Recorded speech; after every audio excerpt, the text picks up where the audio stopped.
Can you hear me okay? Mhm. All right, good. Hello, everyone. We'll wait a minute here to see if we can get a quorum soon.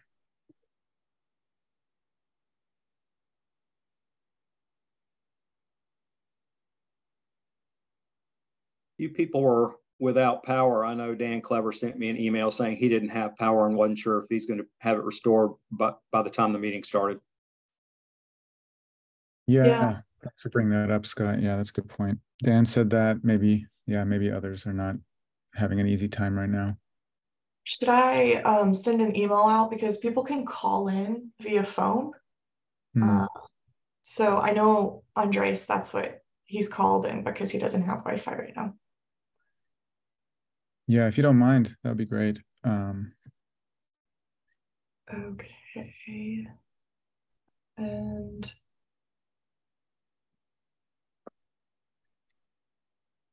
how many more people do we need?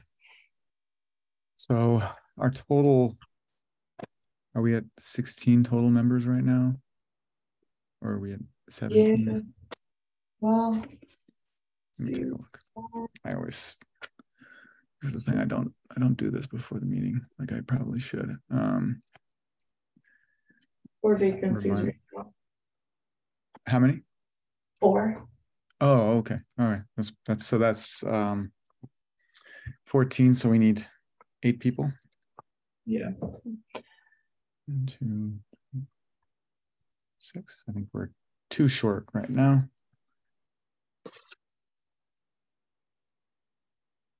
See Cesar and folks who are in the attendees. Thanks for joining. We'll get started here in a second once we have a quorum.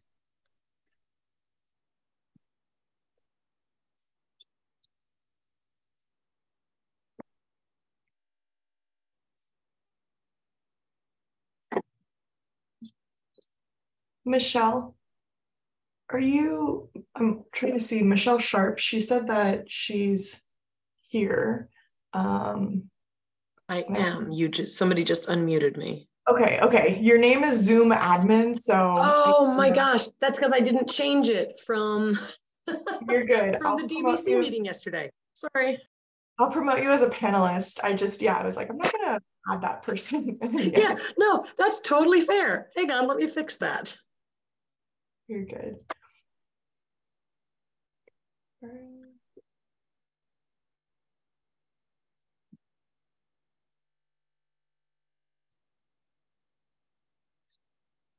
Michelle, are you with the Durham Bike Co-op? I am. Okay, great. I don't think I had your name before, so I appreciate that. Thanks for joining us. Thank you for letting me join. There we go. Now it says something more appropriate for my name. Yes, there you go.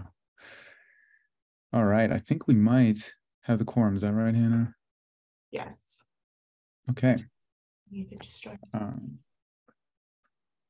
And I think Heidi is in the attendees as well. I'm trying to promote Heidi. I don't know. Okay. I'll get started and let us know if there's, okay, looks like she's in. Or, yeah, coming in. Okay, thanks everyone for joining. Looks like we have a quorum now. Get started. Have a fair amount to go over today, I think. For those who, so I know some folks may have lost power, and hopefully if you have, you'll get it restored soon. Best of luck. And then I think Hannah is, if you do get disconnected, you can call in on your phone. Zoom has like an associated phone number usually with these meetings that we can use, and it should be in the meeting info in the email, but I guess Hannah will remind us with a follow-up email as well. We have some new members. I think all of which are here. So we might do that in a moment, but let's do the equity and land acknowledgement first. If someone wouldn't mind reading that, I can share my screen and pull it up. It's at the bottom of the agenda. So give me a moment here while I share my screen.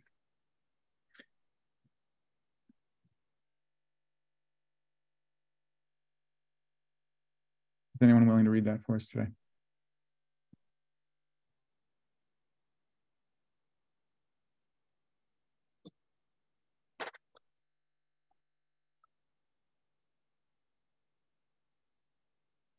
If no one else can, I'm happy to. Thanks, Andres. Yeah, I mean, you're, I'm not sure if you can see my screen if you're on the phone, but hopefully you have it in front of you. I actually, yeah, I know I can see your screen. Oh, you can? Okay. Am I Go reading ahead. from we as the BPAC all the way through the bullets? Exactly, correct. Please. Through the bullets then? Okay. Just want to make sure. Okay. We, as the Bicycle and Pedestrian Advisory Commission, want to begin this meeting by affirming BPAC's commitment to equity and racial justice. We would like to acknowledge that this meeting is held on lands that have served as the home for diverse Indigenous communities long before current governments were established here. We pay our respect to the elders and members of these communities, both past and present, and recognize the harms of genocide and colonialism. We will make a conscious effort to reflect on the following questions as we advance through our business and contemplate changes in our community, and we recognize achieving equity requires our commitment to an ongoing process.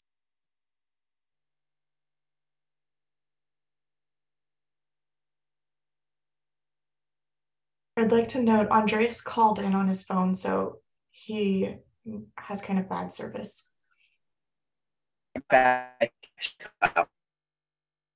Andres, you there with us? I think we lost you for a moment there. Yeah, I think my connection's pretty spotty. I can't see your screen. Would you be able to finish it, or would someone else be able to? Of course, yeah. No, thanks for volunteering. I appreciate it. This, I'll pick up where I heard you leave off. How can we seek to repair harm with our work and not erase history? How does our work impact the vulnerability and safety of people who hold many intersecting marginalized identities, including Black, Indigenous, and people of color, people with disabilities, and lesbian, gay, bisexual, transgender, queer, and questioning people? How can we prioritize and center people in our decision-making? How can we be more responsive to local needs? And how can our work build community power and shared decision-making? All right. Thanks everyone thanks Andres, and thanks everyone for taking in this statement. We just, I guess what I'll do now is go through here. I'm going to stop sharing so I can see the team again. I'd like to go through and kind of get everybody to sort of introduce themselves really briefly, if that's all right, just because I know a few new faces are here and not everyone's been in meetings with each other so far since folks have joined. So I'll start with myself, and then I'll pass it along, and I'll call people out. My name is Dennis Idemir. I'm the chair of BPAC. I joined the commission 2 years ago, and yeah, I grew up in Durham. I've been here. I left Durham for about 9 or 10 years, and then I kind of been back for a couple of years now. Hannah, if you can go ahead. Hannah Reynolds. Yes, thanks. So I'm Hannah Reynolds. I'm the Bike and Pedestrian Planner with the City of Durham Transportation Department, and I am the staff liaison to this commission. Also, I'd like to note we are behind schedule, so let's keep it kind of brief. Thanks, Hannah. Ed. Hi, everyone. I'm Ed Rizzuto. I'm the vice chair of the commission, and I participate in the EEE committee. I've been with BPAC since 2018, a little over 5 years. Nathan Lee.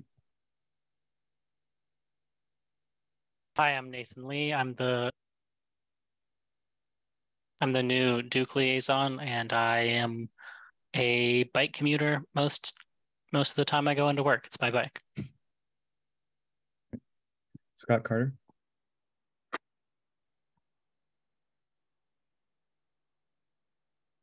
Can't hear you, Scott. Thank you. Sorry about that. I'm Scott Carter, and I've been on BPAC for about a year, and I'm the recently volunteered Development Review Committee chair. Thanks. Suzanne. Good evening, everyone. Suzanne Schmall, been part of BPAC for about 5 years now, past chair, and been helping out with EEE for a while. So good to see everyone. Thanks, Suzanne. Cesar. Oh, yeah, good afternoon. Cesar Castro, urban planner. Been actually with the commission, it feels like almost a year at this point, give or take. I think so. And usually I've been appointed to do equity when it comes to our work here. So thank you. Thanks, Cesar. Mike Shepard.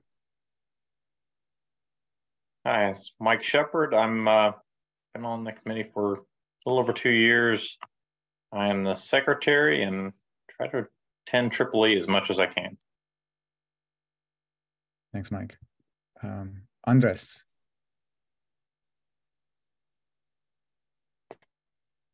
Hi, everyone. My name is Andres Otero. I'm one of the new BPAC members. I'm one of the county representatives. This is my very first meeting. I've been a proud Durham resident for 1.5 years now, and I'm excited to be on this commission. Thanks, Andres. And for folks who are attendees and not panelists, you don't have talking permission, but you're welcome to leave in the Q&A while you're here if you'd like to. Ideal. Hey, yeah, sorry. My name is Ideal. Go for it. Former secretary, honorary EEE member, if they'll let me stay. And I've been on BPAC close to the same amount of time as Ed, probably just a short while before him. Thanks, Ideal. Hannah Preston. Hi, everyone. My name is Hannah Preston. I'm the new Youth Durham City Representative. I recently moved to Durham. I was in Chapel Hill before that, getting a master's in public health. So super excited to bring the public health lens to this space. And I'm also a part of EEE. Thanks, Hannah. Heidi Carter. Hi, everybody. I'm Heidi Carter, Durham County Commissioner assigned to BPAC as your liaison. And I have been for as long as I've been a county commissioner. Great. Thanks, Heidi. 7 years. Okay, good. No, I didn't know that. And then we have a couple visitors. Michelle, if you would introduce yourself. Absolutely. Thank you very much. My name is Michelle Sharp. I am a volunteer mechanic as well as a volunteer on the board for the Durham Bicycle Cooperative. I'm also a bike commuter and very excited to be here today. Thank you. Great. Michelle, glad to have you. And Tricia, good to have you with us again. If you would just introduce yourself. Yeah, hi everyone. Former BPAC member here, community member, mother in Durham. Also am injury prevention coordinator with the Duke Trauma Center, but here predominantly as a community member tonight. Great. Thanks, Tricia. Okay. Yeah, so thanks everyone. Again, folks in the chat or folks in the attendees, feel free to just throw any questions or thoughts you have in the chat in your Q&A, and we'll be monitoring that. So yeah, let's move through the early items quickly. The any excused absences we know of, Hannah? No. Okay, great. Me neither. Any adjustments to the agenda from folks? I know we had a public comment sort of. Tricia wanted to sort of join us, say something during the public comment section, so we'll get to that in a minute. Other than that, I'm not seeing anything. Great. Any adjustments to the minutes from the June meeting? So it's been 2 months now. I hope everyone had a good July off, as we usually do on BPAC. Any adjustments to the meeting from 2 months ago in June? Not seeing anything. Thanks again, as always, to Mike Shepard for putting that together. And if there are no adjustments, if someone would start a motion to approve those minutes. I'll move to approve the minutes. Thanks, Scott. I'll And if any, great, thanks, Ed. All in favor of approving the minutes from June? Aye. Aye. Looking for ayes. Aye. Thanks. All opposed? Not seeing, not hearing anything. Great. Thank you. The minutes from June are approved. And now, Tricia, yeah, I think we can move to, oh, yes. Can I give an update on the openings? Oh, yeah, sure. I skipped over that, did I? Yes. Okay, go ahead. Okay, awesome. So we have a couple of vacancies. We've had 2 members resign, Kai and Cherish. So we have their vacancies right now. We have a bicycle community vacancy with the county, and then a county at large vacancy. And then also the senior advocacy. All of those have an application deadline by August 31st. Those 3 are county. And then we have on the city side, we still have the vacancy for recreation, urban trails, and greenways. That's on the city council agenda for the 21st. And then the NCCU liaison, that one was supposed to be on the agenda for the 7th, but I'm going to follow up with the city clerk's office to see what's happening with that one. Mm-hmm. By on the agenda, you mean for city council to select? Yeah, to approve. Yeah. Great. Okay. So hopefully we'll have someone come through that cohort soon of applicants. Great. Thanks, Hannah. Good catch there. We have those openings listed, sort of links to those openings listed on the website. So do feel free to sort of reach out to people you know who are interested. I know folks who are in the attendees, I know some of you all are interested as well, and we'd be happy to have you join us on the team. So just let us know if you have any questions about those openings. All right. Trisha, yeah, let's move to the public. I know you had something, and after Trisha, we'll leave a little space for anyone else who has any other public comments as well. But Trisha, you go ahead and start us off. Yeah, hi.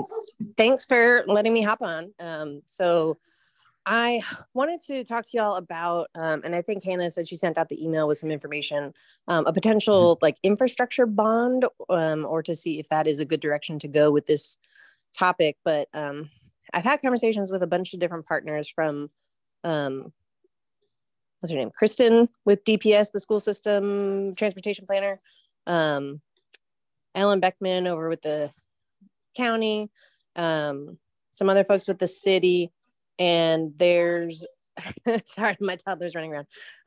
No worries. There's a bunch of gaps. I'm specifically looking at sidewalks connecting neighborhoods to schools within, a half mile to a mile of the schools, especially elementary schools.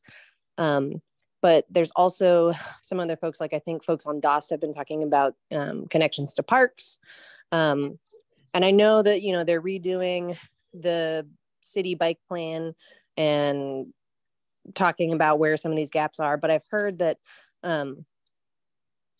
basically from Ellen that there's not funding on the county side where, the Durham is growing and there's more schools and populations on the outskirts that aren't annexed into the city that are on NCDOT roads. And if they don't want to get annexed, then they can't get sidewalks because DOT doesn't have money for sidewalks and the county doesn't have money for sidewalks, both installation and maintenance. So there's, as a mother in my neighborhood here in South Durham by Lions Farm, there's a sidewalk in the neighborhood across the street from me that has, it's an NCDOT street because they didn't get annexed into the city and they'd prefer it that way. But that's the best path to get to the school. And so the city can't put a sidewalk there. The county, if there is a sidewalk, even installed with a grant, they don't have funding to maintain it. So I've been brainstorming with a couple of different folks, Dale included, to see what are some ways that we could get more funding, specifically, again, from the lens of looking at those connections to schools, like the Safe Routes to Schools lens. And he talked about how back in a decade or so ago, they did kind of an infrastructure transportation bond in Carborough that passed pretty easily. I saw Hannah is posting the links for both Apex and Raleigh have done infrastructure bonds that contained transportation infrastructure, sidewalks, safe routes to schools. So, but one of the issues that came up is if we're talking about a bond, then that's going to be something that folks vote on. And if government officials or nonprofit employees work on that, that can be considered lobbying, right? So a lot of folks are afraid to touch it and afraid to get involved in it because they don't want it to be seen as lobbying.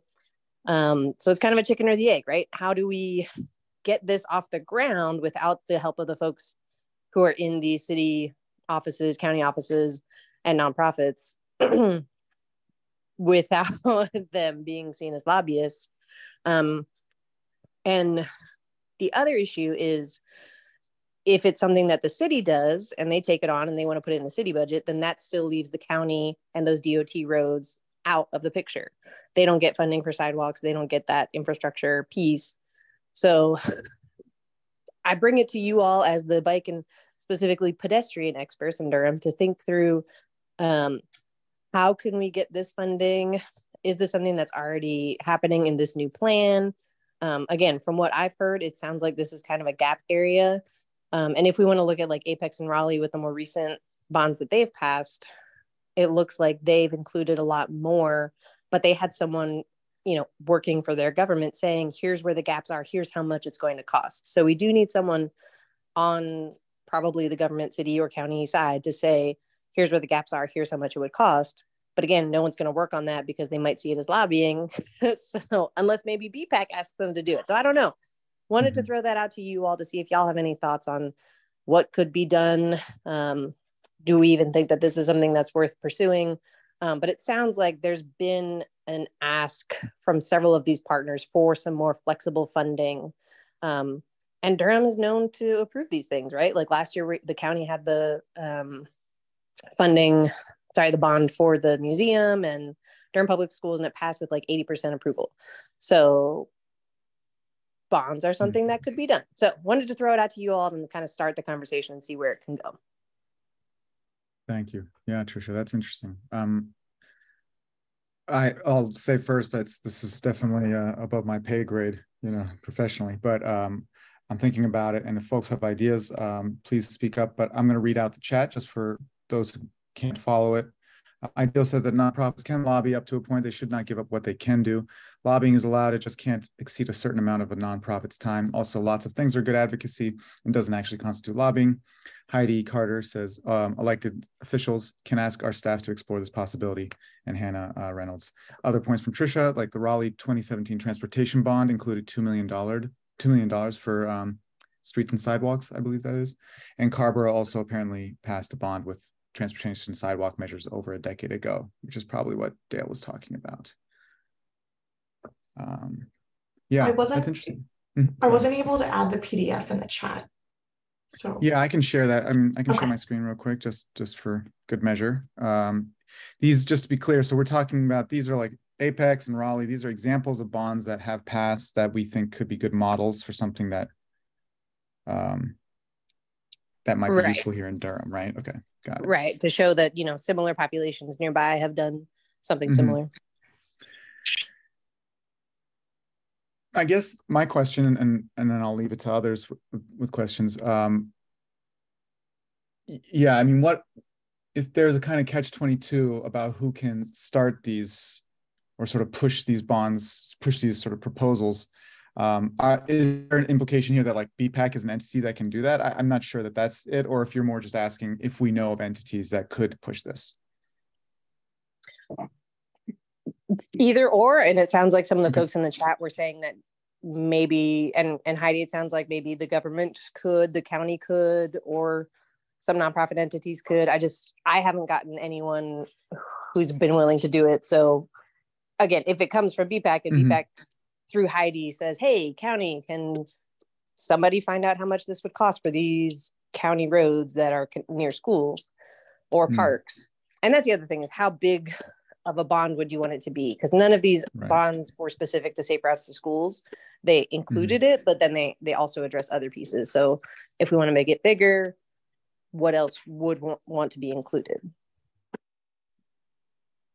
This is Scott Carter. The tricky part, though, is so NCDOT does not do sidewalks. If they put a new street in, then it's up to the city to add the sidewalks to it.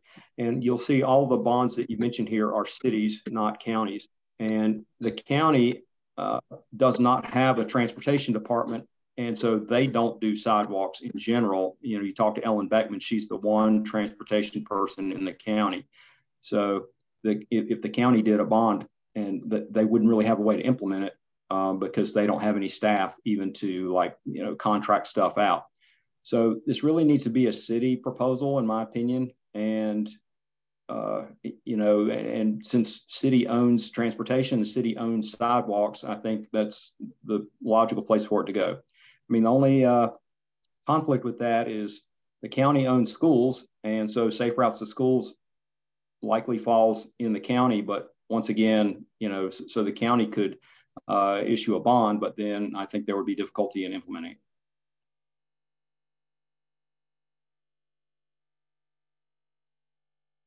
I think I should ask. I was going to say, I'm happy. There's nothing from prohibiting us to ask for more staff to be added so that Ellen can have a friend and it not just be her doing everything, or attempting to do everything by herself. I also know that because Ellen used to work for the city, there is an opportunity for there to be better partnership for something like this. And I know the conversations have already been happening, especially as the current sidewalk assessment and repairs are being done from the last one that just got done. I think they happen every 3 or 4 years. So the city and the county already work together in that regard, knowing that a lot of the complaints are in county areas. Heidi, you were going to say something? Yeah, I was going to say, just thinking about this as a county commissioner, could imagine that the county might want to approach this as partners with the Board of Education and focus on safe routes to schools, so focus on sidewalks that would provide safe routes to school. Perhaps only in the county, but I could imagine doing it district-wide. And, asking our staff for some sort of analysis, estimate of where the sidewalks would need to be and the cost and all that, and include it in, the next bond referendum that we have for the schools. If Durham Public Schools Board of Education, thinks this is a priority, and they very well may. I do think that is their call, but you could also lobby them. But it would be the county that would hold the bond referendum, just like we did this past November. If we were to approach this, as a school district project, as a school district capital improvement project.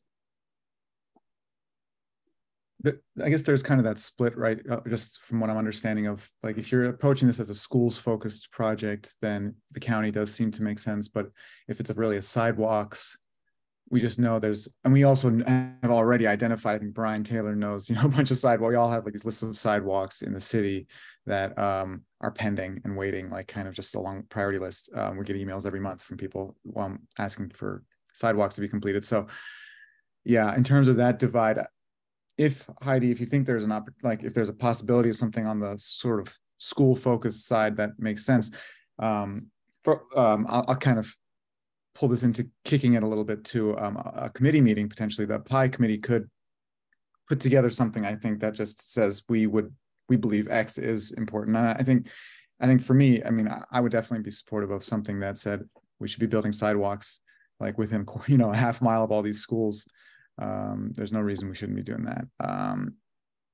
Tricia, I guess that's a sort of question for you is, would you be willing to come to our committee meeting maybe next month, or even just prepare us kind of what you've said here, maybe in note form, so that we can kind of convert that into our own words and think about what we want to kind of, how we want to send that to the county or the city? Yeah, I'll be happy to. And Heidi, I really like your idea of potentially having this be owned and housed through the school system, because then potentially they could partner with the county for those roads that are DOT and would be county roads, but then could they also partner with the city and say, hey, we have this pot of money to help get sidewalks to our schools? Like, is that, I don't know, anyone on the inside, does anyone know if that could happen? If like DPS has a pocket of money from a bond, could they partner with the city to kind of contract for that on a city road? I feel like anything is possible with the right contractual language and an MOU. I think that as far as nonprofits that would be, I think, really great allies for this, I would talk to Bike Durham about it and their transit equity work. I really mean it when I say nonprofits should not be seen as, oh, you can't lobby for anything. That's legally not true. Like, by law, that's not true.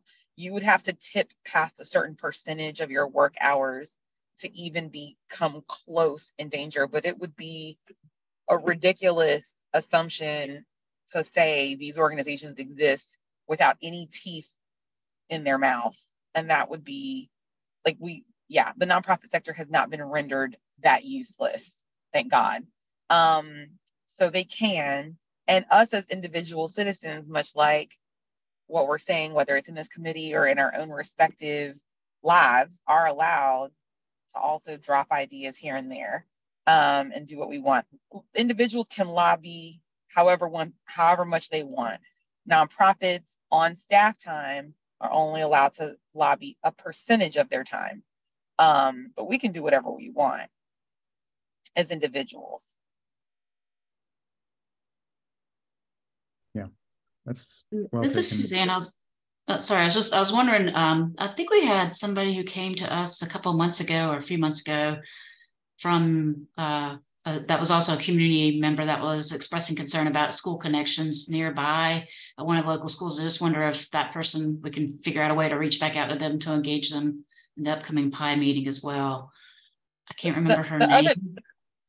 I don't remember them either, but what I would say is that Bike Durham is also the one who has staffed people up at the respective schools to do safe routes to schools and biking to school. So thinking about, they would have a good sense of administration that's ready to apply programming towards support of students actually utilizing that infrastructure and places where they wish they had the infrastructure but don't. So they're already in multiple schools. I want to say they're in more than 6 schools as it is. And I know there's a lot of schools, but it takes more than just putting down a sidewalk to create the cultural shift around walking to school. And I think we shouldn't be naive about that. What was the organization? I missed it, Ideal. I'm sorry. You said it was in 6 schools? Bike Durham. Oh, okay, Bike Durham. All right. Thanks. Great. Yeah. Let me just catch the chat up for those who aren't following. Hannah Reynolds says that Ryan Eldridge recently started, who's with us in the attendees, recently started as the other transportation planner with the county under Ellen Beckman. And then Heidi Carter says, I will talk to Ellen about feasibility and some of my colleagues on the BOE to assess their interest, which I expect to be high. And Andres says, I agree with Ideal. Bike Durham is very involved in efforts to increase bike safety to schools. And Suzanne, yeah, I couldn't recall her name. I think it was her, but I can imagine the map we were looking at. With Brittany, thank you. Okay, great. We'll follow up with her before the PI meeting. That makes sense to do as well, to get some sort of folks who are interested. I do want to move forward for the sake of time, but anything else that folks want to bring up regarding this, pending to talking about it more at the upcoming PI meeting? And I'll reiterate, Tricia, if you're able to come, it'll be the first Thursday of September, and at 6:30 p.m. We can email you. But at the very least, it'd be great to get some sort of written version of those notes, those thoughts that you have. I think it would be, and I think your emails that were forwarded to us have a lot of that, but that'd be great if possible. Dennis, it looks like Mary Rose put a response in the chat, Q&A as well from Bike Durham. Okay, great. Oh yeah, Mary Rose is here. Mary Rose says, Bike Durham here. I've heard from other people about school connections, particularly the new one on Roxborough and MLK and Lyons Farm. We can definitely work with the city and Kristen Brookshire, DPS, about these connections and any other schools. So yeah, and Mary Rose is, I believe, the chair of the advocacy committee there. So we have a good sort of ally there who I'm sure she'll be willing to come to our PI meeting. She was there maybe whenever she was able to pretty much be, but we can discuss this more. And I think Bike Durham is, of course, a good ally to have sort of help us craft this and push it to the county. All right, anything else for this bond idea, which I like? It's something that we've talked about in the past, but I think, yeah, it's great to have sort of see some examples from other places of how it's been done and sort of a specific use case that we could kind of push for. I think that's really useful, and sidewalks to schools is a great start, but ideally your point is well taken. It's not just sidewalks to get folks safely to and from school. Thanks, y'all. I'll plan to attend the PI meeting. Great. Thank you. Okay, let's move forward to the presentation. So we have Michelle here with the Durham Bike Co-op, and yeah, I'll just leave it to you, Michelle. Thanks for coming. Awesome, and thanks for having me. I mean, obviously, what you're talking about is very topical because Bike Durham is also a good partner of ours at the Durham Bike Co-op, and we helped fix up I don't remember the total number, but a lot of bikes for their Safe Routes to School scholarship program, where kids who passed a class on safety and how to safely get to and from school, if they did not already have a bike, they could apply to get a bike that was donated by the Durham community, fixed up by Bike Durham volunteers, because we're all volunteer-run organization, and given to those kids to facilitate their safe and healthy way to get to and from school. But with that, so I had the pleasure of meeting Jeff Balachuk, I think I pronounced that correctly, at an open house last month, who suggested that I come and share with you basically the same presentation that the Durham Bicycle Cooperative provided to Durham Parks and Rec, Wade Walcott, as well as a couple of other members of Durham Parks and Rec at the end of last year. And I will, let's see, I hope I can share screen. Yes. It's just a matter of remembering how to do the Zoom share screen as opposed to, I'm very used to Teams through my regular work. Okay, can you see my screen? Yes, awesome. looks good. And I think I can even still zoom it in so I can still see your faces. Wonderful, there we go. All right. So we shared with the city at the end of last year, kind of a retrospective on where we've come in the last 10 years, because around a little less than 10 years ago, we entered into a partnership with them where the plot of land on 1612 Acadia Street is the essentially payment for our contract to do what we do as a nonprofit. And that contract is coming to an end. There we go. We are an all volunteer run, from the board members to every single regular member or volunteer mechanic. We are all volunteers, and we are well aligned, of course, with Bike Durham and with BPAC, wanting to have bikes come to their full power in making our communities better through biking and all the ways that it can do that. I'm trying to go pretty quickly through this. I know you got this as a pre-read, and I know we're also late on time, so I'm going to do my best to cover everything, but not read every single slide, because I'm not a fan of that. Our location is very well suited to us, mainly because we had the opportunity to make infrastructure changes to turn it into a bike shop, for those of you who haven't been there yet.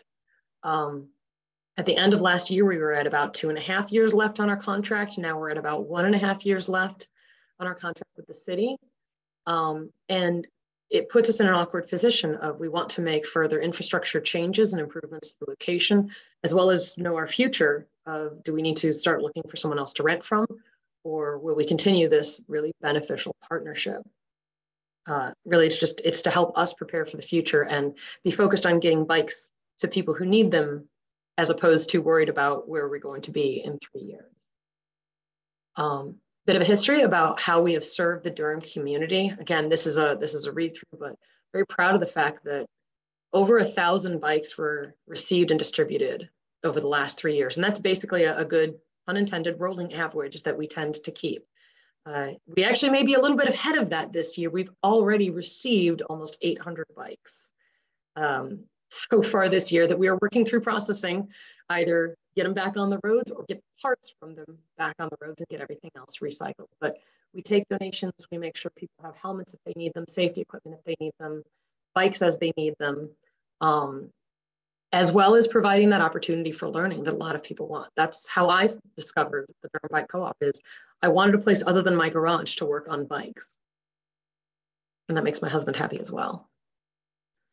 We partner with a number of different groups around Durham, including Safe Routes to School, which, very topical to the earlier conversation. We have kind of a catchphrase that we've developed over the last few years, that compassion is key here. Compassion is key for what we do. If somebody needs a bike, we do what we can to get them onto a safe, functioning, appropriately sized bike for them. But basically all of the communities that might need any sort of outreach, any sort of assistance, we try to serve. and do serve. The infrastructure changes. When we took, originally it was a lease and that was turned into a contract of the 1612 Acadia Street site. It was an open air garage that we used, I believe, to repair county and city owned vehicles. We changed it from a bare wall garage with a concrete slab, or with a gravel slab, to a concrete floor, fully insulated, fully air conditioned on the inside, both for the health and safety of the volunteers, as well as for, you know, keeping the bikes out of the rain once we've spent all of that time fixing them.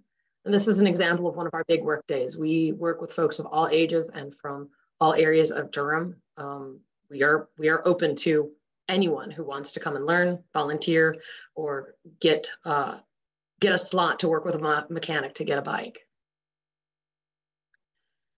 The challenge, however, that we brought to the city is that we are uncertain about our future at the Acadia Street facility, because very clearly laid out in our contract is that it is not renewable. This means we need to hopefully have a new contract.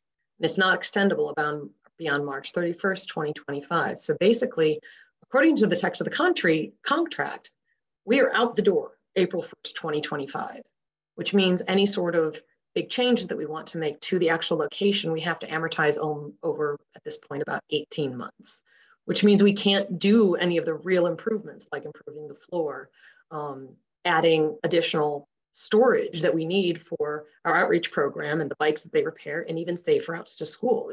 It's hard to amortize that over only 18 months, and that uncertainty prevents us from doing that. It wouldn't be a fiduciarily responsible thing to do to drop $10,000 on additional storage if eventually the city has other plans for that site. It wouldn't include that storage.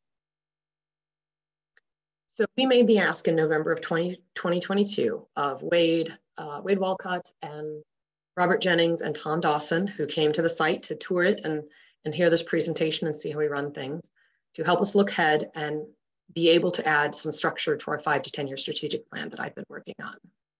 We wanted to know if there are obstacles to a new contract. We know we can't renew it. That's black and white. But what is the next step? If there's anything that we need to overcome or anything that we need to do differently to fulfill the contract, because we have fulfilled the contract successfully, according to Wade. We'd love a timeline for when we'd have said new contract to just begin the conversation. And we were hoping to, at the very least, have some sort of piece of paper, memorandum of understanding that we would be able to take as paper, as a written agreement of what would happen over the next 10 or more years to be able to continue to do the improvements that we want to do to the site. And we have had some updates, actually, even since the last time I talked with Jeff and since I've talked with Hannah. The city has begun making changes to the infrastructure at 1612 Acadia Street, which we see as a really good sign. They repaired a fence that somebody tried to break into the location by ramming their truck into it. They've replaced that fence now after a few years. They're adding additional fencing. They just did some bush hog work to take care of the kudzu and ivies and stuff that are growing back there, so they can put in a fence and completely enclose the location. So we take that as a good sign, but it still isn't anything in writing, and we don't have a timeline.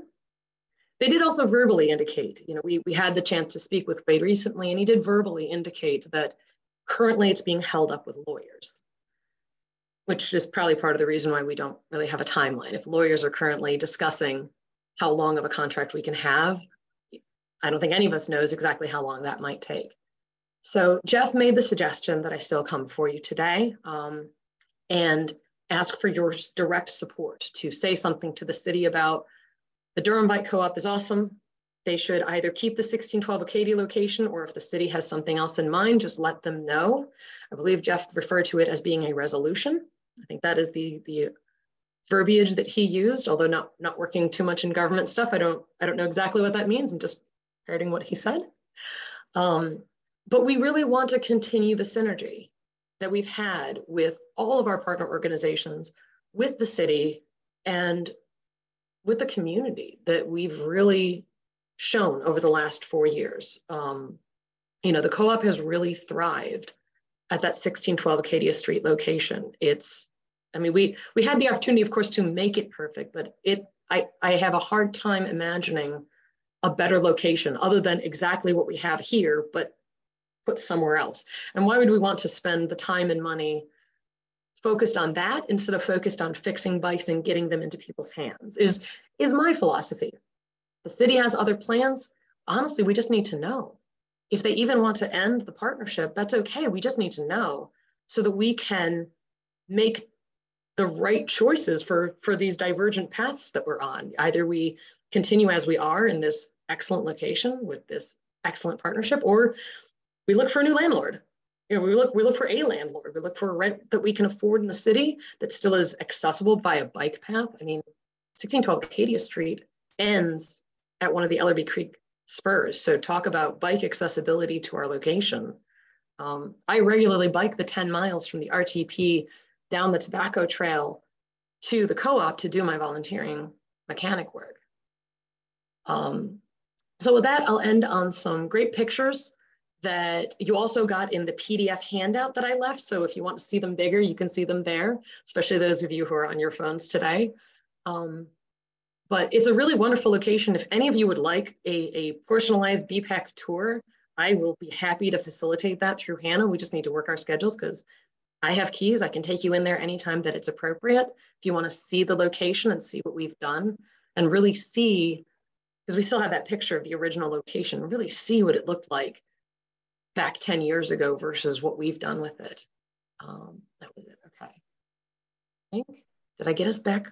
I got us close to time, unless there's questions. Don't worry. We'll be all right. We can catch on the other end. But thank you so much, Michelle. Yeah, that's I appreciate you coming to us and bringing this up. I think it's very interesting, and I'll leave it. I have some questions, but I think we'll have a number from the group, and I'll start with Suzanne. Have your hand up. Great, thank you. Thanks for coming here tonight and sharing about this. And you may have said this, so I apologize if I missed it, but is there a little bit more about the history of why the city went into a contract with the co-op, and maybe understanding a little bit more about that and touching on that as part of why it should be renewed? So that was actually before my time. I only came on to the co-op in 2021, and I think it was simply through the connections that we had. The wonderful volunteers we have are well connected with the city. The city had this location that they were actually going to bulldoze. They were going to bulldoze the shop that we have, and then the little house that you didn't see the pictures of, but I could certainly show you. And there's a pole barn where we store a lot of bikes, and then there was a caretaker's house. And they're like, this place is old and ratty. Let's just bulldoze it and turn it into something else. And then they said, well, instead of spending that money, we can enter into a contract with you. We spent our money on it, which in that handout that I believe Hannah shared, you can see we've spent about $100,000 improving that site. Happily, it makes it wonderful for us. It's been well amortized over 10 years, but that was the history, is they were gonna bulldoze it and turn it into something else. And instead it saved the city money, as well as made an awesome opportunity for a co-op to focus more on bikes and less on rent. Because many co-ops have to deal with rent, and then they have to kind of commoditize a lot more than we do. We keep our bikes as cheap as we can, like 20 to 100 bucks. And honestly, if you can't pay that, compassion is king. If you really can't pay that, bless you. Here's a bike. Did that answer your question, Suzanne? Yeah, somewhat. I was just curious, like if anybody knows who kind of some of those originators with the city, if there's a way to connect with them and help remind them of the passion they had for this project initially. Well, Wade was involved, as was Jason. I don't remember his last name, but he was the contracts person. And Robert Jennings and Tom Dawson have been part of it since the beginning. So they still have the passion. Wait. I worry that it's just tied up with lawyers. Because he just got to the city. I'm sorry, say that again. Was it Wade Walcott or somebody else? Because Wade just started working for the city. No, that's right. It wasn't Wade. Who was Wade's predecessor? I have all the signed documents in all of our history. Rhonda was the previous director. I think that's a name I remember seeing on our documents. But I will say this is a pretty good time to start talking about all of that stuff, because Durham Parks and Rec is going through a comprehensive master plan. And this is when they should think about big strategic investments. Yeah, so I think this is a good time to tell them about all kinds of things. The trail, programming, cultural responsiveness, lots of things. Mm-hmm. Well, and the great thing is this isn't even an expense for them other than not doing something else with this location. We fund everything from, you know, any small profits that we make, or donations that we get. We've paid for that 100,000 or so. On the final page of the PDF, the DBC program description. So Wade asked us to describe the programs we currently do and anything we kind of have hopes and dreams to do that we would do as long as we stay at the Acadia Street location. And the very last page, 2016 present, 78 grand for an ADA compliant bathroom and parking lot, walls, the floors, 7 grand porch addition, a 3 grand foundation repair to the little office that I mentioned they wanted to bulldoze, 7 grand for HVAC, 3 grand for lighting and security, where we store our bikes, because we had a lot of shrink, we'll call it, to oh, thank you. We had a lot of shrink happen during the pandemic. A lot of bikes went missing. I personally just bless the person who needed a bike that badly that they had to steal a bike they could have gotten for $20. But yeah, so this is, this 9-page read through is a brief summary of both the impact as well as the brief description of all of the programs that we have. So the shop is occupied, I mean, it's not occupied 9 to 5 every day of the week, but we have sessions almost every evening and Saturday and Sunday. We have individual volunteers who run programs. So here's how much we've recycled. Here's a bigger description of our outreach plan and the partners that we've had. Yeah, you can keep scrolling through it, Hannah. Mm-hmm. Triangle Bike Works. We helped get the Holton Career and Resource Center up and running. We partnered with the city and the Robert Wood Johnson Foundation grant to get that East Durham Cycling Center up and running. And we still support them once a month. We are still going down there with all of our tools and the knowledge of the volunteers who are able to go. So they're a separate entity, but we are very strongly aligned because they are right in the heart of other communities that we wanted to make sure got serviced by people within that community. Our Saturday morning, we do take apart. That's where we do a lot of our recycling. If a bike can't be repaired, no piece goes to waste if possible, and we reuse everything. Sundays when we do a lot of tickets, repairing bikes with people, as well as doing a lot of teaching.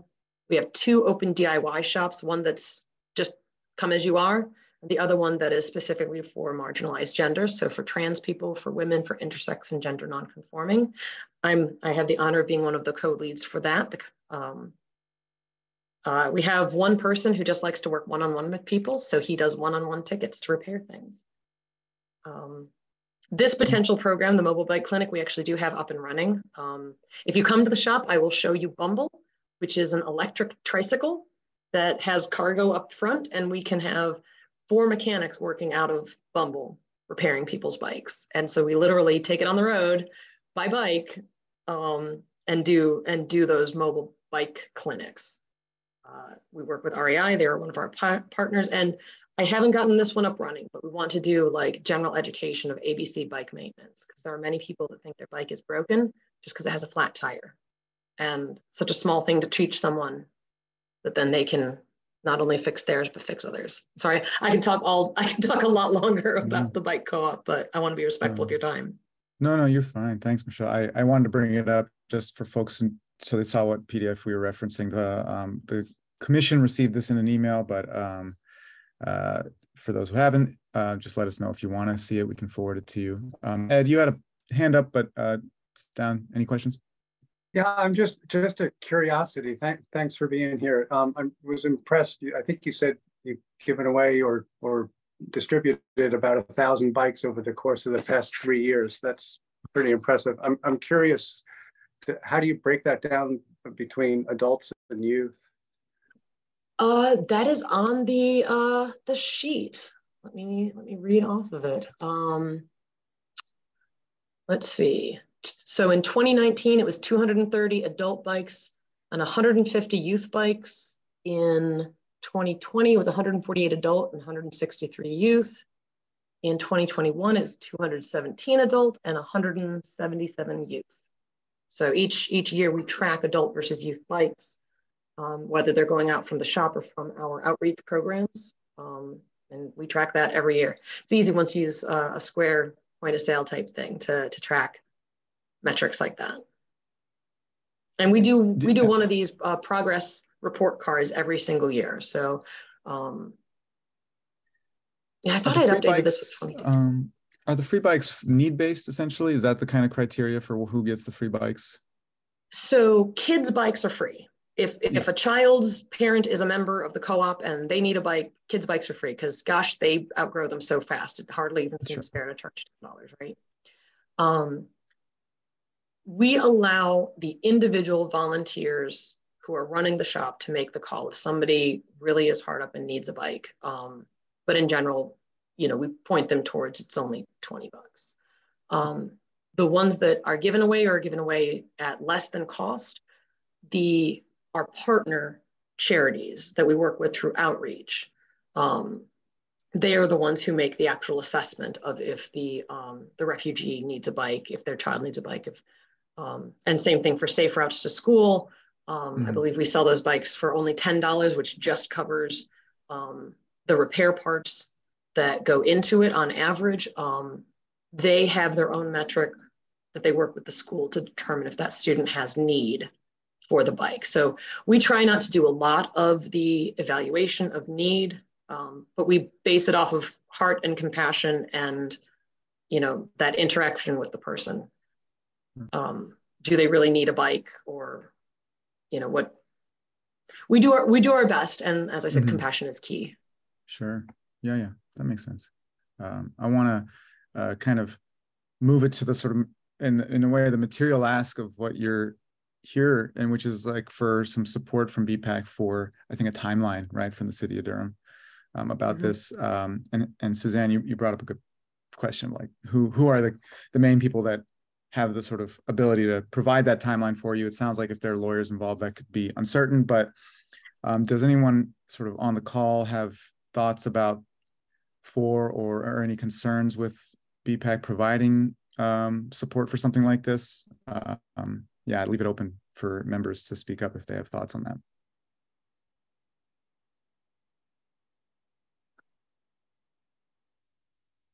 Yeah. I mean, it seems like we could at least develop a letter of some sort of letter of support to the city. I don't know if that's kind of what you're asking for, if you want something more substantive. I'm not sure what that looks like, but definitely at the minimum, we could certainly do a letter of some sort going to the city. And I know Javier is not here tonight, but maybe Javier could give us some guidance too on how else we could strengthen that to get the attention, I guess, of the city council folks. And it seemed like Jeff had an idea of, oh, well, the BPAC should do this thing. I said, cool. Yeah, that resolution, I'm guessing what he was talking about is us voting on a letter, which I think letters are, I mean, okay. Hannah, others can speak up. Suzanne, you might know from better, but I think what I would think of off the top of my head would be to sort of draft a document that sort of specifies what we're supporting, and then we can bring it to the commission to vote on that. And if it passes, then it'll be an official kind of resolution from the commission. Heidi just have to log off. Power Sorry issues. to hear that, Heidi. Family. Take care. Yeah, best of luck. Yes. So I guess is there a need for you to have this? Would this be much better if you had something this meeting versus next month, or can you wait until next month until there's something more sort of substantive that we can give you, or would you rather? Yeah, I guess that's my question. Is there a timeline on your end for this support that would be sooner is better, but is September okay? September would be fine. Yeah, I mean, I think what I'll take back from this is it sounds like it's positive, that there's certainly no objection, and we'll await the September meeting to find out, you know, what the support looks like. That's what I'll report back to the rest of the board members, and I'm satisfied with that. I mean, I get the feeling Wade is not acting out of any sort of desire to not act. You know what I mean? He's not intentionally dragging his heels or anything. I think he really does want to support this. My feeling these things are sort of a battle for attention a little bit sometimes, right? So we'll have to push him and be loud. Yes, and I need help with that. I mean, I can push and be loud, but I also don't want to annoy him because they own the land that we sit on. Yeah. So that's what had to happen about the skating. Okay. Thank you very much for that idea. Yeah, I guess what I'm saying then is, can you help me squeak at them? Get others to annoy him. Yes. Yeah. That's precisely what I'm asking. So maybe I'll put it this way, Michelle. I think we could vote today, but it wouldn't be on text because we don't have text. That's fine. Ideal's happy to help squeak, so that's good. But we wouldn't be able to vote today on text, but we could vote on. We could potentially vote on some sort of like something that I could work with you one-on-one before September, but it wouldn't be as strong. Like I would just kind of be conservative with my wording, of course, having not run it by the committee to vote. If you'd like, you could bring us wording that you want us to consider, and we could look at that all together in September with some editing or whatever we want to do. And so essentially we could vote now, but it would be weaker. We could vote in September, and we could sort of go more specific to what you're thinking and follow that. Do you have a thought there, or do other members have a thought to what I just said?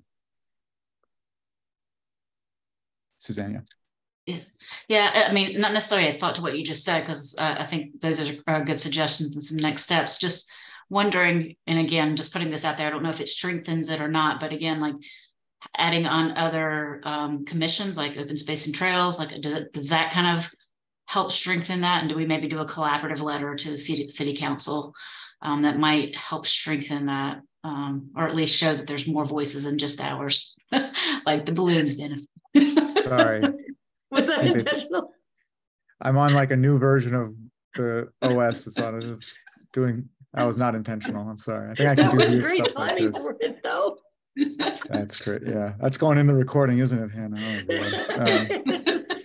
Anyway, Suzanne, that's a great point. And that actually, I should bring up Jeff is a member of both DOST, Open Space and Trails, and our commission, right? So I'd love if we could have a document that looked good to him to bring to DOST that we could also vote on. And we could just say, and I mean, gosh, I'm sure Bike Durham, like we could send this to all of our sort of friends in these different organizations. Yeah. I think what you just hit on is exactly what I was hoping for, is some sort of letter that shows all of the awesome, let's get people safely around Durham groups that are around here, all saying a big loud yes to please city continue to partner somehow with, and we'll work on the wording. I think we probably almost already have the wording in, and you and I can work offline and have something for September. I think that would be lovely. Yeah, and Ideal can help bug him. I love it. Ideal mentions the RAC, which I believe is the Recreational Advisory Commission, right? Okay. So yeah, I think I'd be happy to sort of, if you have a sort of draft, we could see it in the next couple of weeks, and then make sure it's ready to be voted on next month, if that's of course fine. If yeah, I think that'd be the best sort of path at this moment. What do you think about that? That'll be perfect. Agree with that on BPAC? Any other thoughts about timelines? Okay, I'm seeing some nodding. I'm seeing a shake. And that'll be perfect. Hopefully we'll have something in mind for a timeline before we're at 12 months left to our contract and we're in panic mode. Yeah. No, it's very, and it's very reasonable to just at least ask for certainty either way, right? Not necessarily a guarantee. Yeah. Mm-hmm. Yeah, either way, it's okay. Well, thank you, Michelle. I do appreciate you coming in, and thank you all. Through Hannah, through Jeff, through all of us. Feel free to reach out if there's anything sort of acute that we can help with along the way. But otherwise, look forward to an email, and we'll definitely take a look at it for next month. Wonderful, and thank you all for the opportunity to speak with you. Of course. Thanks for coming, and thanks for all the great work with the co-op. I'll come visit very sometime. much. Maybe we should do a BPAC visit sometime. We'll talk about I would love that. Maybe that. Suzanne. Yeah. Hopefully. Yeah, let's work. Whomever. Yeah, okay, whomever needs to work with me on it, just let me know. We'll get it sorted. You only need to work. I only am one person to schedule. I think there's a lot more of you to schedule around. Yeah, one of us will show up, maybe something like that. All right. Well, thanks, Michelle. I appreciate it. We'll get going with the rest of our agenda here. But and you're welcome to stay on, of course. But if you need to sign off, totally understand. It was great having you. Thank you. Bye. Bye. All right. Thanks, everyone. If folks have other thoughts following the meeting about this, since we're gonna, I'll send an email once I get some wording from Michelle to the commission, but or whoever gets the wording, I'm sure we'll send it. But if folks have other thoughts, we can kind of corral that via email to make sure we're ready to vote on something for next month. All right, so let's move to the committee reports. Yeah, dive right in, Suzanne, with Triple E. Sure, and I'll try to keep it brief as much as possible. So we met this last week and looked at a draft presentation for the walk audit work, and we hope to bring a more final version to you all. I don't know, September, October-ish. Hang on, we'll get some drafts coming your way soon, but we've got a good working draft, and we're going to be cleaning that up a bit and getting some input from other folks as well to help look into that, and then have that ready to take before some folks and stakeholders that everybody helps us identify as important, along with Brian's help as well. If you're interested in seeing that draft, just let me or Dennis or Hannah know. We can give you access to the Google Drive. I think it's actually in there for all members. If not, we can make sure you have access to that. We also have some t-shirt designs that Hannah Preston's helped us with, which is awesome. I didn't know if we had time. Did we want to share that tonight? Yeah, we had some time later on in the agenda to talk through it. Okay. Yeah, let's leave it for there and see how much we got. Okay. Yeah. Sounds good. That's all right. Sounds good. Well, Hannah's going to add it to her agenda, her resume, because that's her graphic design skills wowed us all. And so we've got some good options for everybody to see. These are going to be shirts you're going to wear, stickers you're going to want to pass out, all that good stuff. So we'll hopefully get to that at the other part of the meeting. Then next, we just want to talk about, so Dennis had done a great job of pulling together a flyer for us all to use when we go out to events that has some QR codes on there for each of our committees. If folks could take a look at that at your next upcoming meetings and make sure it says what you want it to say. Maybe if there's some images you want to include, we could figure out a way to include those. That way we all have some good one pager we can take. Don't send too much information because we really do want to try and keep this to a one pager, even if it's front and back. But want to make sure we're getting good information for that so that we have some ways to communicate when we go out and can have something at tables for people to take away and maybe join our commission, join our committees, those kinds of things, and share who we all are in a way. So definitely we'll make sure to get that out to folks and hope you can take a look at it. We also have had some brief conversation. We didn't have a chance to dig into it this much last week, but about kind of revamping our social media presence. We've been a little bit absent, to be honest with you, on that. I know there's been some interest expressed. Didn't know if folks here had any interest in that. I hear that some folks, maybe like Andres, might have some good experience and know-how and savvy with that, might want to be interested in doing something with social media. Not to put you on the spot here tonight, but just heard you got some skills you might want to. Ideal's also interested. That'd be, yeah. Okay. Yeah, awesome. This is a great tool. Ideal and I can chat about that. Yeah. Okay, awesome, cool deal.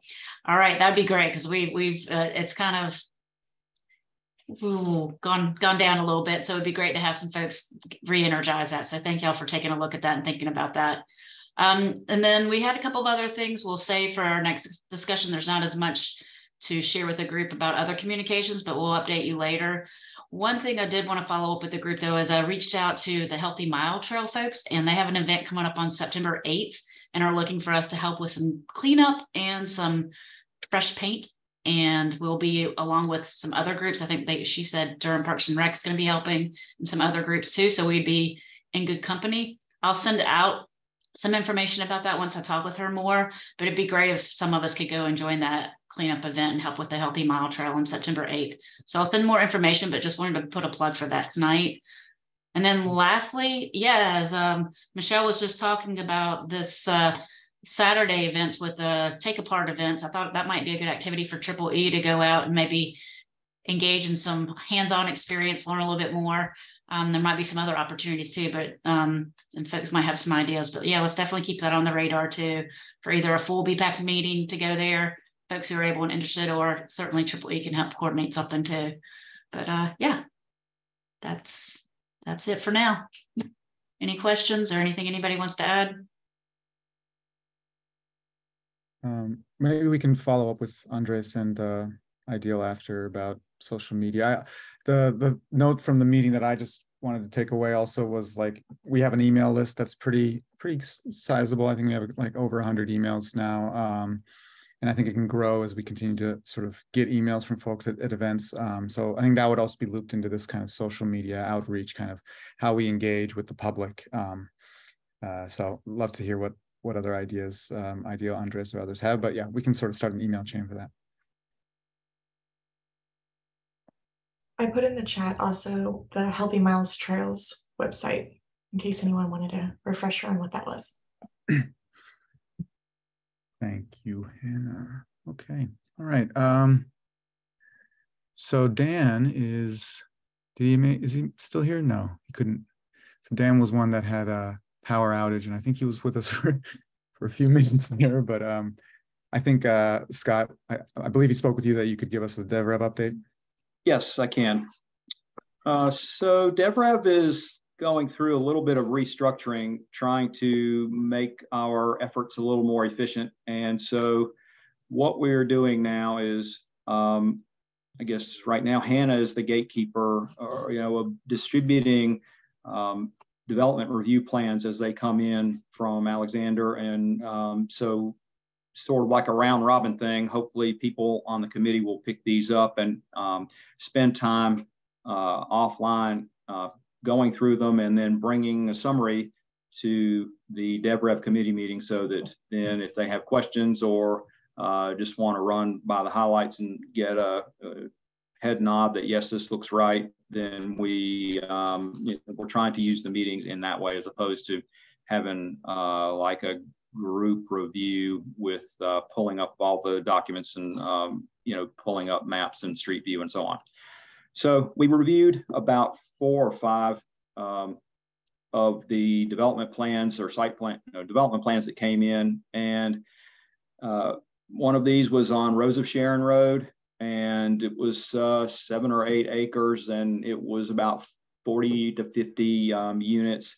Another one was on Sharon Road near 98 and somewhat larger. I can't remember all the details, and I'm going to have to sort of tweak my format for how I make presentations on the summary of what we did. And then we had another one on 98 called Howard Property, and it's way out east on 98, 90 acres and several hundred units. And finally, we went through this one called Aura Green Hill, which is at the intersection of 15501 and Hillsborough Road. For the kind of bearings, it's like right beside, it's very near the the Coca-Cola bottling plant, where there's another development going in. So it's really near Bullock's Barbecue.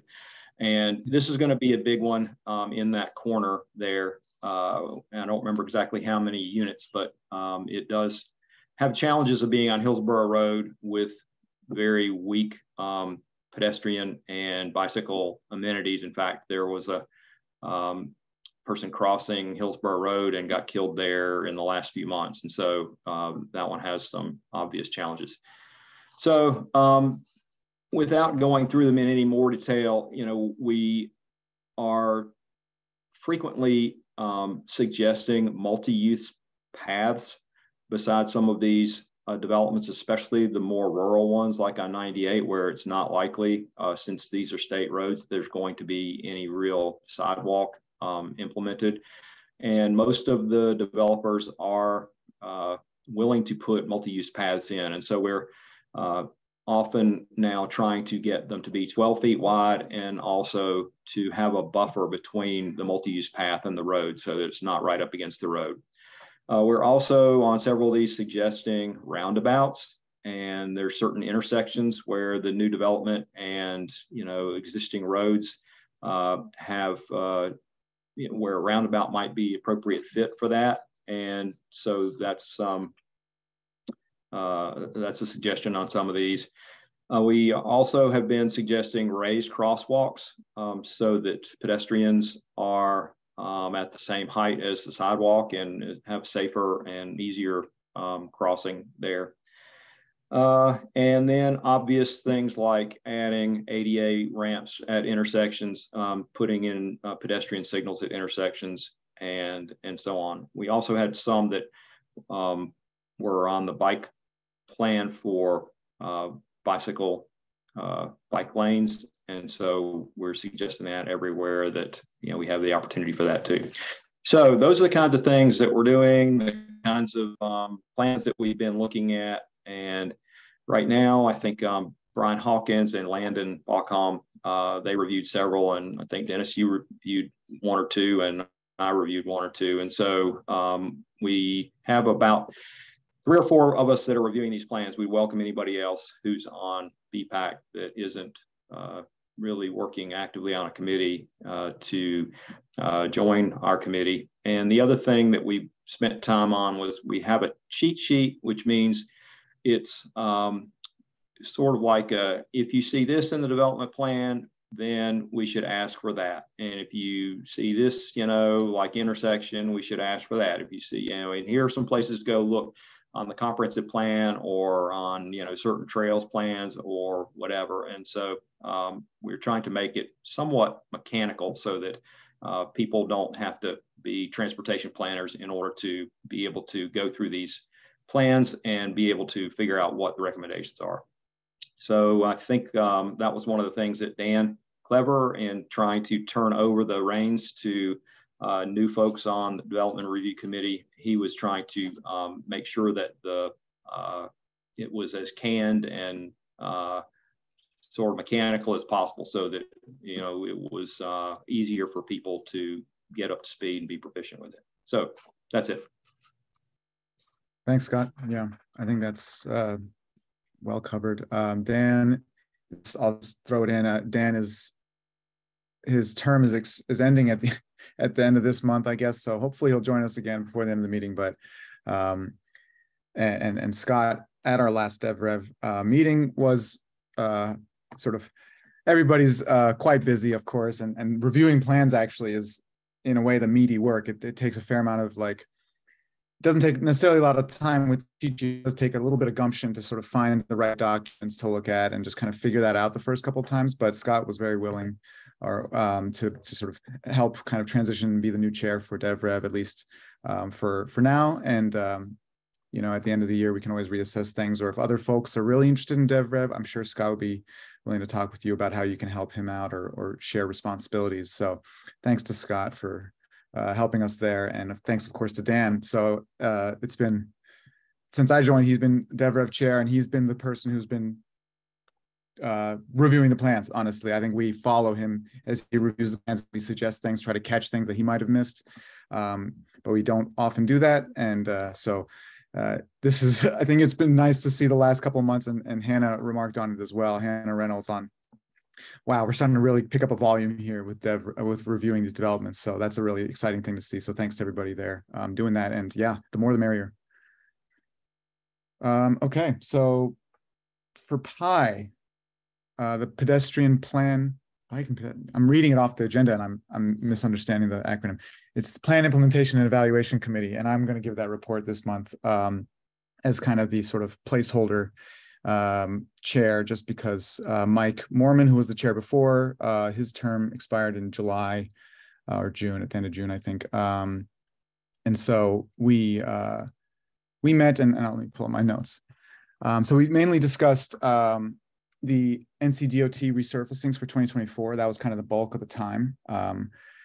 Let's see. Yeah, we have a little bit of time. I might just show them to you. I don't think we need to vote on them. I guess I'll leave it open to folks if they want to kind of make this an official, because I'll ask Hannah actually here. Were we able to sort of send those to the city? Yeah. And take, okay. So yeah, the city already, okay. The city already looked at it and kind of wrote the scope of work with the consultant. The kickoff kind of started last week with the consultant. So I'll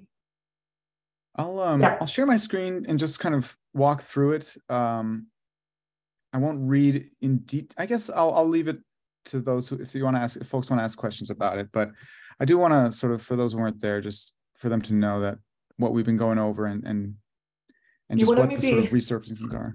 Put the link in the chat. Oh yeah, let me do that too. Well, if you don't mind doing that, while I'm sharing. Sure. So actually, it's funny. I forgot. I was like, where can I find the link? But I'm on the page. But then how do I get the chat while I'm sharing? Anyway, I'll let you do that. So there were, I think there was like 10 or 11 streets being resurfaced or planning to be resurfaced by NCDOT in 2024.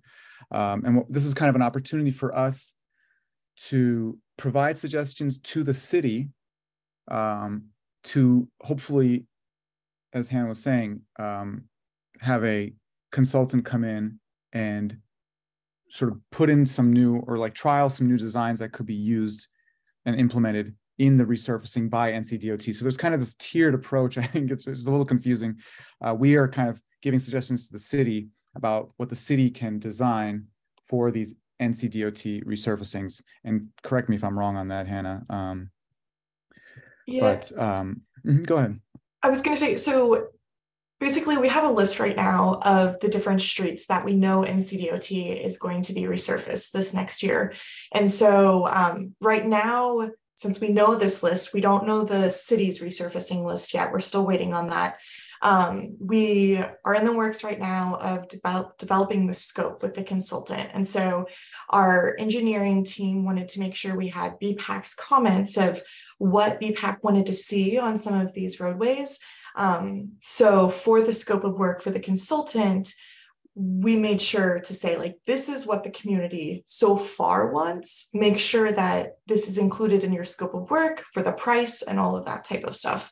So the city has already met with the consultant, and a lot of these points were well received. And this was just like a very beginning of the engagement part. So once the scope is completely developed and there is the kickoff, then there's going to be a ton more engagement with BPAC and other organizations. So this was just like a very beginning part. But it was good to, have BPAC's comments for sure. Yeah, and thanks for getting those to us the second they kind of had that list. Right? There's kind of this problem that we've experienced the last year and the year before, I think, a little bit of like, we get the list, and then we get the list of what streets are going to be resurfaced, and then we need to provide comments, or the city needs to provide designs in a very short time frame in order to get it in before NCDOT starts putting down pavement. Hopefully we have a little bit more time this year. It sounds like the timelines seem to be better this year, but it's still like we might hear back on some of these suggestions as like, this is out of scope. There's not enough time to do a design for this or that. So hopefully we'll continue to kind of have more lead up time, but this is a good sort of progress on that this year. I'm just going to go through these corridors just so folks can hear them and know. And if you have thoughts about them, especially for these second and third, whatever rounds or sort of follow-up communication we're doing with the city, it'd be good to have other folks come to PI meetings to sort of provide their 2 cents about what could be done better on these corridors. So first one is University Drive from 15501 to East Forest Hills. So that's kind of there's that Rockwood Shopping Center with the Q Shack up to just past Forest Hills Park.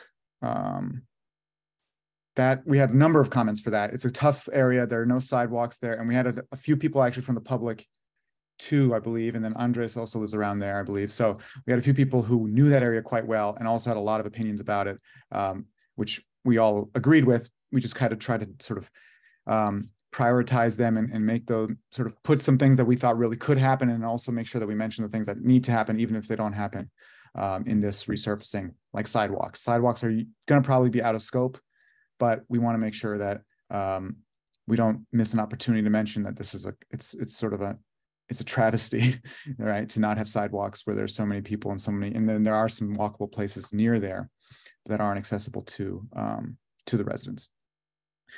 The second corridor was North Roxborough between I-85 and East Main. So, and then this was kind of paired with North Mangum Street from Markham Avenue to Ramsey, which is a similar sort of parallel to Roxborough, and those are two paired one-way corridors. Roxborough's the north and Mangum's the southbound. And Mangum's the one that goes sort of into downtown, into the loop. So these are kind of very traveled roads, and we had a number of thoughts about them. Of course, I think our ideal is that it would be, both of those roads would be two-wayed, and we had a discussion about potentially making North Mangum more of the sort of bicycle and pedestrian friendly corridor because it's more central, and maybe being willing to concede more sort of car speed, or at least less of bicycle and pedestrian infrastructure on Roxborough. If you had sort of thinking about it from the Strode perspective that we talked about before, where you can't both push cars through a road and make it a good place for walking and biking. So often you want to pick one road that's going to be more for cars and one street that's going to be more for pedestrians and cyclists, rather than a Strode, which does neither well. So where both of these right now, I would consider at least most of their corridor a Strode. So we had some comments there. West Main Street from Buchanan to Irwin was another corridor. Oops. Reloading the page, excuse me. Yeah, so there's a bike lane there actually, and adding protection there was one thing that we suggested. TW Alexander, which is, so then there were a few roads in kind of RTP near the Wake County line. So TW Alexander was the big one that a few of us, after actually the meeting ended, we put together a few comments there. And mostly just about adding a little bit more infrastructure at some of those intersections, because there is a multi-use path that follows a lot of TW Alexander, but there's a crossing that's really gnarly, honestly. It's like pretty scary looking. And I have crossed that before on a bike. And so there's some improvements that we suggested there, just sort of spot improvements. Then Lewis Stevens, Bluegrass, and Blue Hill were all, they're not in the city limits, so the city's not looking at them, but we looked and they are all RTP, like very sort of rural. We didn't have many comments there. Auto Drive, I honestly don't, I think, yeah, I remember this is like a small corridor, but we had a couple comments there. And Liberty Street, which is near downtown, actually. This is another one that's kind of close to North Roxborough. We wanted to remove one of the slip lanes that goes from Liberty to North Roxborough, and add a protected bicycle lane. It's a very sort of, it's a one-way street for not really any good reason. There's a lot of width, and there's no reason why you couldn't make it two-way, or at least put a protected bicycle lane there. So I've gone through I think it's about 11 there in fast fashion, but I know not everybody could have followed that very easily, or if there are any questions, I'm happy to answer those about these comments.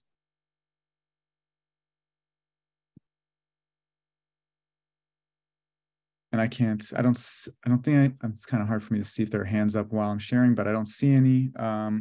Thanks to folks who were at the meeting. Yeah, okay, thanks, Hannah. And okay, I'll stop sharing. So I guess one open question from this is, like, because we've already submitted them, I'm not putting this to a vote right now. This was kind of submitted as the subcommittee. This is not an official, none of those opinions there in that document are official BPAC resolutions, right? They're not official voted on opinions. But I think maybe with the back and forth, if we have another sort of round of comments and some thoughts from the city, it might be nice for us to have sort of exactly what we want to see in 2024 on these streets as a whole commission, not just as PI. So look forward to that the next month, I think, or hopefully next month. The other thing we did go over in the last PI meeting was there was one person from the public who was actually an old high school teacher of mine at Durham Academy, was talking about the sort of efforts that high school, which is near, which is on Ridge Road by Pickett Road, sort of just kind of north of 15501 off, like if you take Garrett.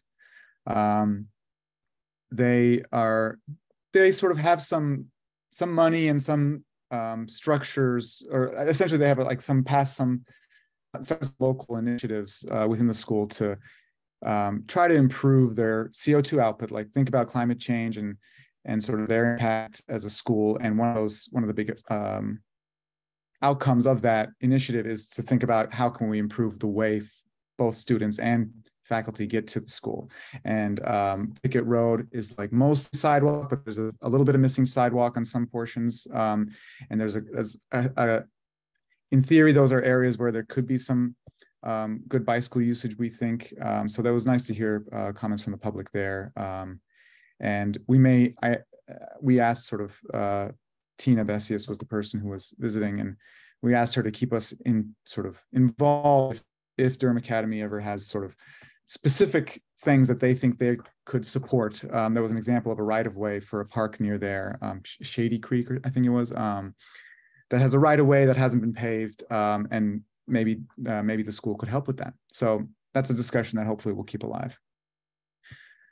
That was most of the PI meeting. I just want to give a kind of clue in for next month. So first, I was kind of sitting in this month as chair, and I spoke, Mike Shepard as sort of, and I spoke a little bit, and Hannah was there, about, Mike has been great, always taking notes for us this year as secretary, and he was wondering how we could help us, and he sort of very generously volunteered to help be the PI chair for now. I think it's one of these things where we're trying to reevaluate what these roles are, because I think a lot of us weren't even here before Mike Mormon and Dan Clever were the chairs of their respective committees. So we're sort of hashing out what it means to be the chair and how to sort of distribute work more evenly among the committee members to make sure one person doesn't get overloaded. But Mike very generously helped, so he'll be with us hopefully next month to kind of be the chair, but I'll be helping there as well.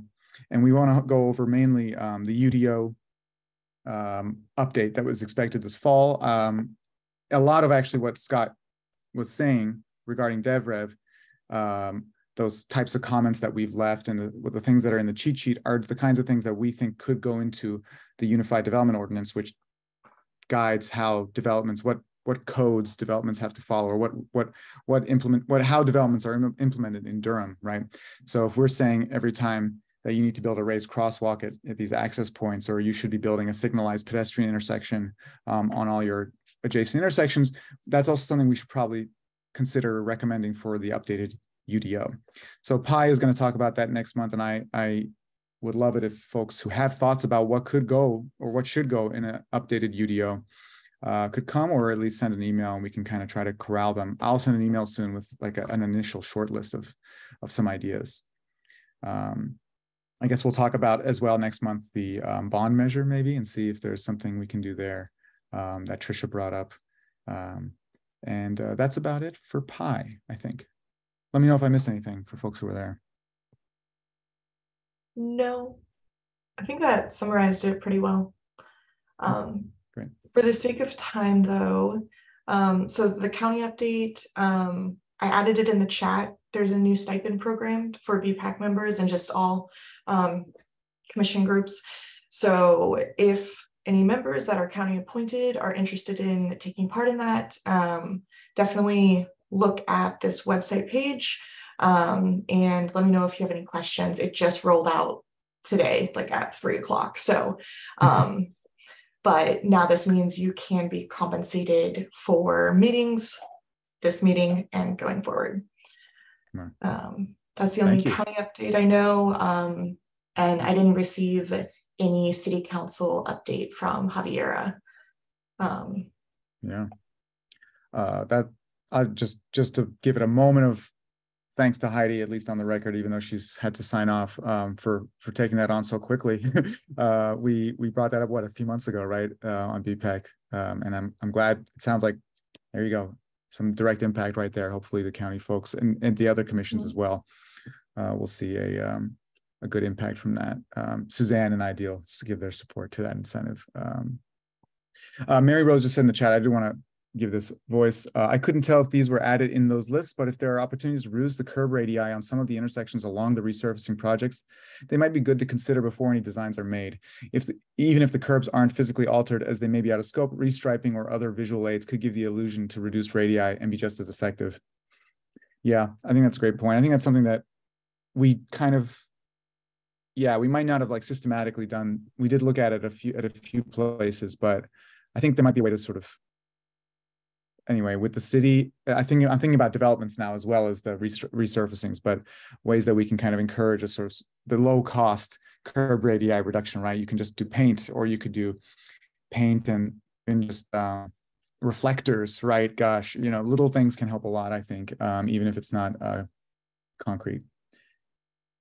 Thanks, Mary Rose, for that. So yeah, sorry, Hannah, you said nothing from the city that you've heard, and that was kind of the update we know from the county. Nathan, I'll kick it to you with Ideal. I see your question, and I'll pause, Nathan, for a second. When is a good time to bring up, I'm guessing, the US 70 East, or bring up the 70 East corridor? Yeah, maybe we should do that in old business. It's old business, if that's all right. Ideal. Let's get through these community updates first. All right, Nathan with Duke. First update. Anything interesting going on at Duke that we should be aware of? Yes, Duke is updating its bike ped plan.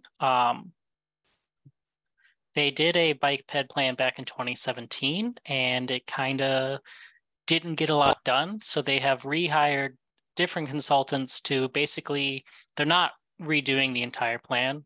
These consultants are being brought on to identify like 5 to 7 small scale, but hopefully high impact projects that could be done to actually start implementing the bike ped plan and improving things like walking and biking accessibility on campus.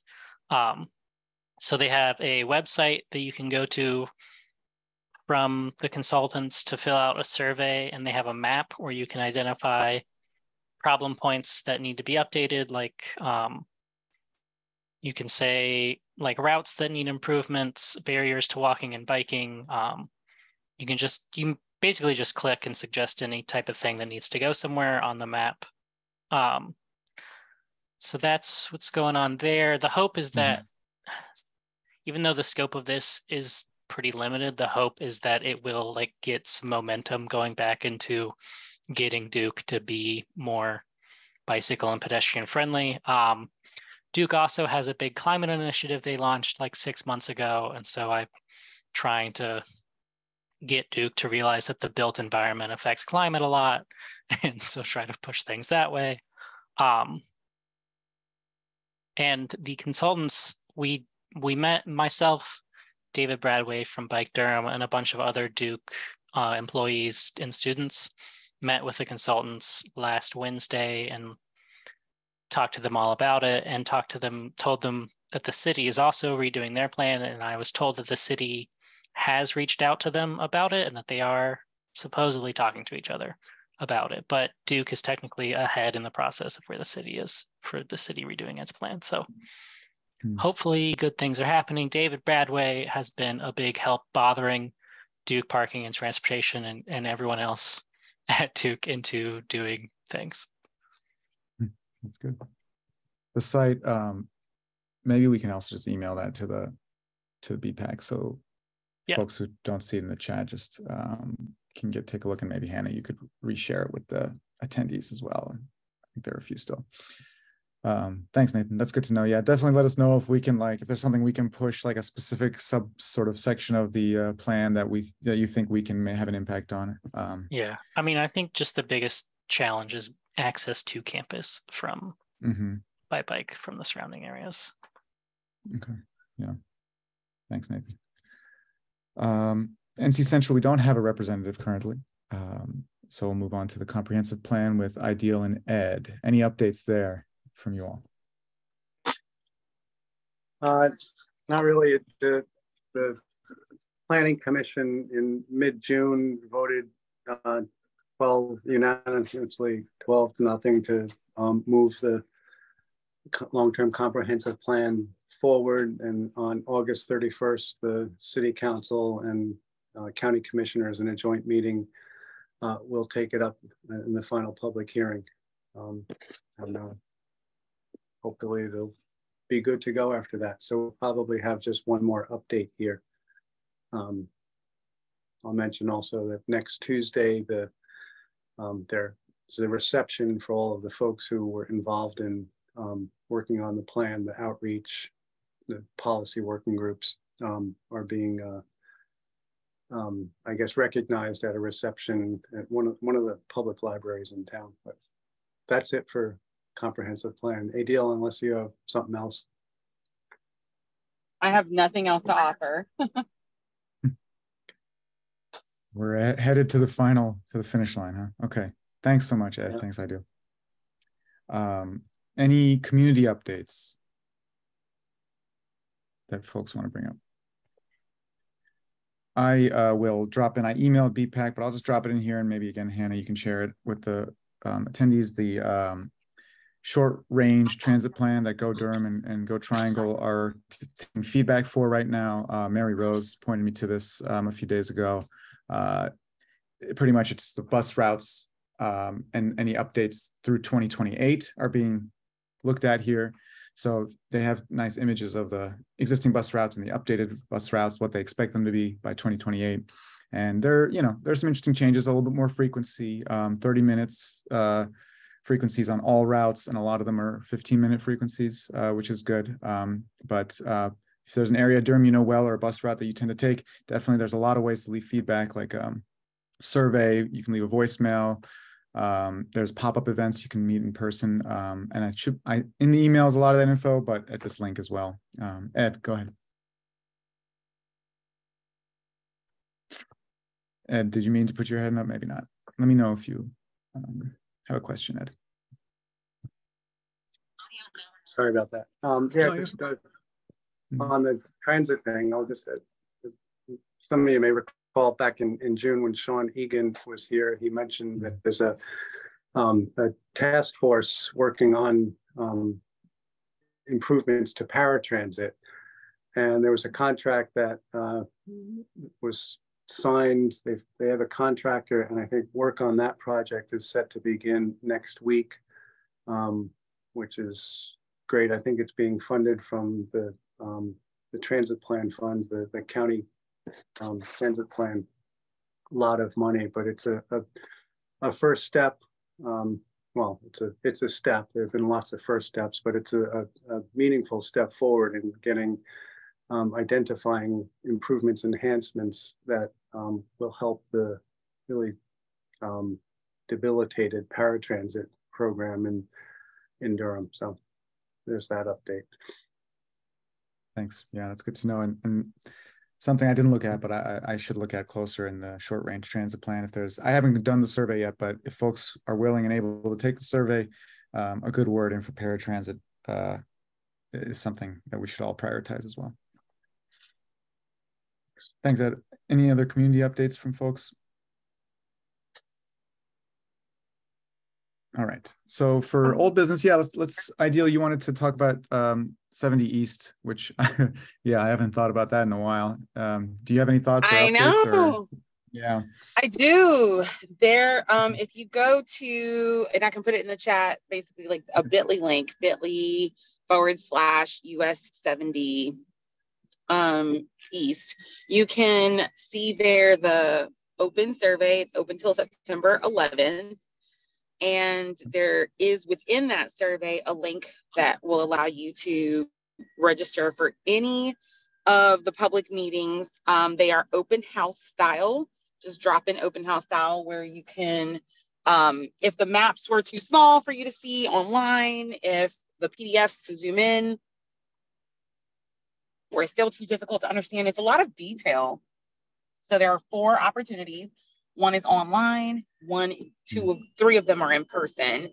And all of them are similar format in terms of drop-in style, and engineers and folks from the design team to make the alternatives that are being put forward. There's 2 alternatives being shared with the general public that can answer questions about what you're looking at on those maps. Essentially, the corridor that is part of the study is from the Page Road extension till about 885. So it's that portion of 70. It does not go all the way to Briar Creek. And the thought with these designs is that even there have been previous designs or alternatives put forward to build 70 different, you take into account on what to do with pedestrian or bicycling or public transit within that corridor, and looks for opportunities to integrate those things more safely than the current design, while also still attempting to address some of the issues around congestion and safety. So take a look at that link. Like I said, I'll drop it in the chat, and make your comments online. And if you come to the open house meetings, you will still be encouraged to make the comment. Oh no. Did we lose Ideal? It looks like it. Oh. Ideal, if you can hear us, I don't think we can hear you. Oh no, when did it stop talking? When did just you said you dropped a link in the chat just 20 seconds ago. What was the last thing you heard? Drop a link in the chat. That's the last thing I heard. That you will, but I actually already just did. So okay, great.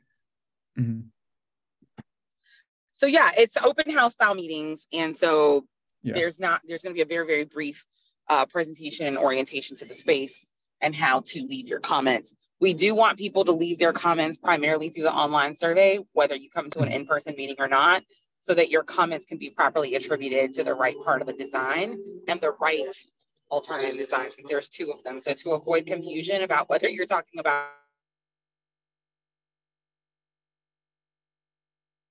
I think we lost you again.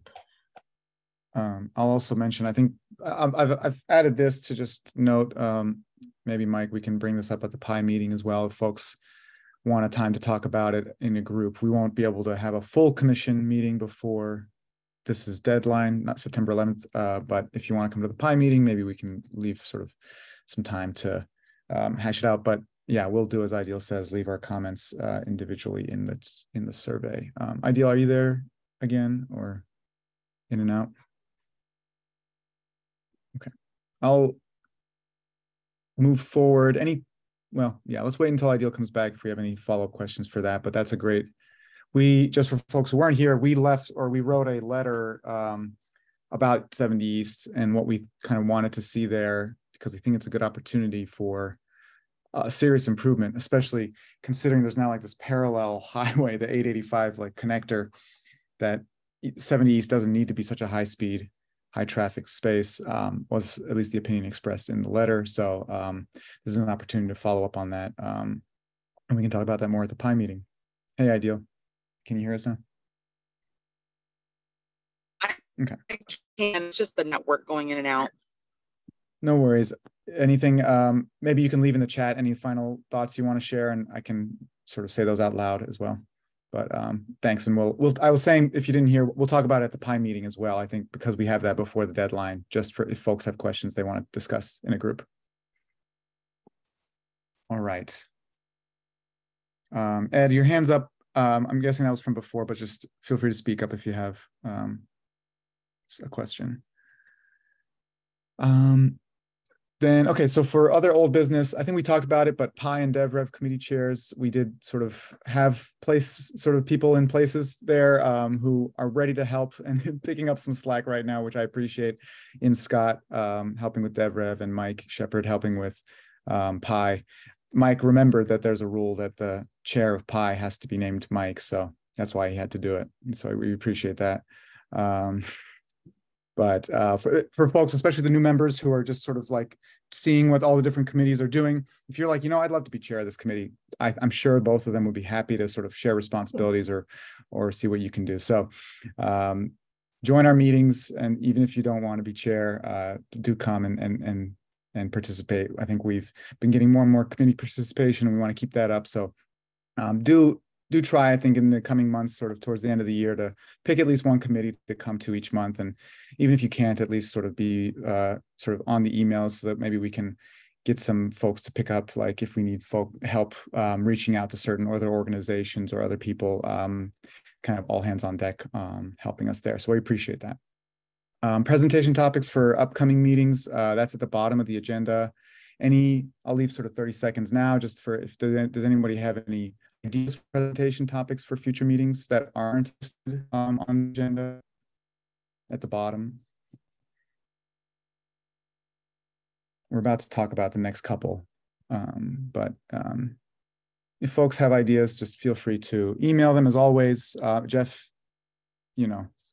great initiative to mention that Michelle and the Durham Bike Co-op could come to us. Like, I think there's we just have conversations on our own, and sometimes like, oh yeah, just come to BPAC. And usually there's, 2 or 3 months away, there's always kind of a slot available. So it's a great way to kind of keep engaged with the community. Suzanne, I see your hand. Yeah, I was just wondering if there's anybody that maybe from Apex or Raleigh that could come and share a presentation about the bond that was mentioned as an example. Maybe they could kind of give us an overview of what that process looked like, things we might want to consider. You know, it's a great idea. So, and we should all, I'm planning to email, like maybe we'll surface sort of who will email who after this about, and include Tricia as well. I think that's something to bring up. And regarding Raleigh, actually, like just from the Brian, so sorry, I'm gonna tie this in, but Brian sent the email regarding Vision Zero and kind of maybe opportunities to learn about, just kind of share knowledge about Vision Zero. And I was at the Vision Zero Institute in June with Ryan. I think he might still be in the attendees. But we met some people from Raleigh who I think were pretty interested. They were really kind of interested and willing to engage with Durham, and they have a certain strategy about the sort of changes they try to implement there. My point is being that there was another reason we wanted to talk to Raleigh as well, to kind of get them more formally, maybe have them come visit BPAC. Maybe we can do sort of two birds with one stone there, and just both talk about Vision Zero and talk about how they've gotten bond measures passed. Or of course, if anybody knows anybody in Apex, I'll mention that in the email to Tricia. Any other, sorry, let me pull it up. Any other hands up? No. Okay. So the last agenda items, the t-shirt design. Do we have any updates since the EEE meeting, or do you want to show anything? Hannah, who are the most involved with this. And thanks to Hannah Preston. Yeah, I mean, Suzanne mentioned it, but great designs and just willing and able to jump on something we need to get done that we think is exciting for the whole commission. So do you want to show anything? Yeah, I'm happy to share, or Hannah, if you want to share. No, yeah, you can share. I didn't know if you made any edits from the last meeting. Okay, I hadn't, cool. Really? Can you see both of these? You can see the first one. Okay. Mm-hmm. And also just want to note, so we have 6 minutes remaining, and we do have to decide on this because we need to purchase the shirts before the next meeting. So if you all want input, we got to decide today. Otherwise, we'll just move forward with the design. And yeah, when can you decide? Like, you need to decide before the committee meetings next month, or? No, I think we need to purchase it like the end of this month. Gotcha. So yes, before. Okay, gotcha. Before the committee. Can you see both of them now? Yes. Okay. So basically, these are the two. When we talked about it in the EEE meeting, we were deciding between a white t-shirt and a navy t-shirt, which would look something like this. This is just taken from the website that we are going to be ordering from. So it'll be a larger print on the front of a t-shirt. During the meeting, we talked about that navy would probably be the best in terms of spilling and things like that for longevity of these t-shirts. So these are the two we narrowed it down to. They would be tweaked accordingly if we were to do a navy shirt, to make sure there was something like a yellow border around it, just to make sure you could actually see it and it would be visually appealing. So these are the two. We can still make tweaks, but in general, wanted to see which one we liked better. And if there was any major feedback you guys have just from looking at it right now.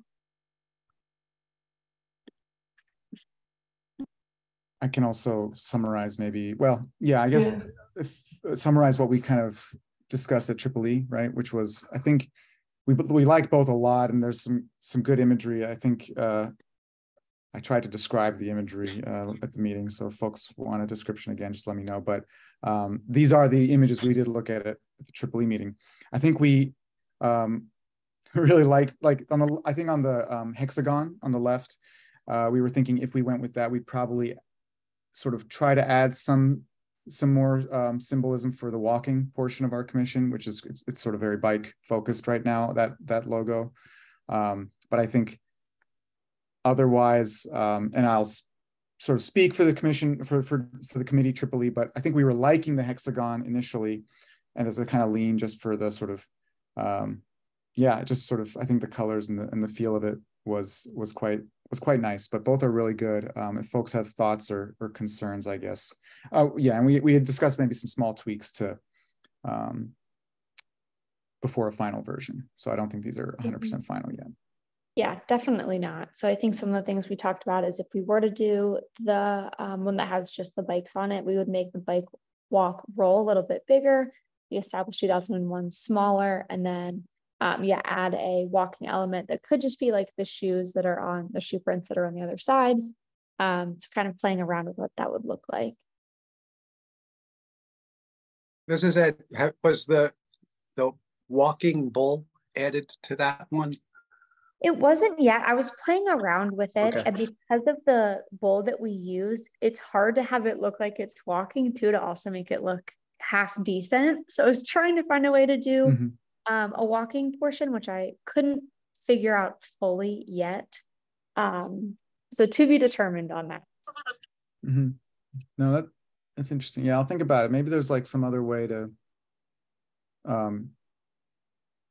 make it sort of feel, just promote the walking side a little bit more. Yeah. Yeah. Sorry, go ahead, Hannah. I didn't have anything. I was just going to say, again, big kudos to Hannah, because she is not a graphic designer. She spent her time and energy to create a lot of different logos. So these are really great. So yeah, I think there's a good point brought up, that the Bike and Pedestrian Advisory Commission, the Bicycle and Pedestrian Advisory Commission being spelled out on the right side is useful. I didn't think of that, actually. The acronym alone isn't, maybe there would be some way, maybe we can think about, there was a version of this logo, actually, Durham BPAC, that had the whole Bicycle and Pedestrian Advisory Commission written out below it. Hannah, Preston, I can share that with you. Maybe we can try that on the bottom so that we also see the full written out BPAC, not just the acronym. Sure, let me remember to do that. Any other thoughts? I know we're really tight on time right now. High level, I guess, which one to take and edit? Are there folks like who lean one way or the other?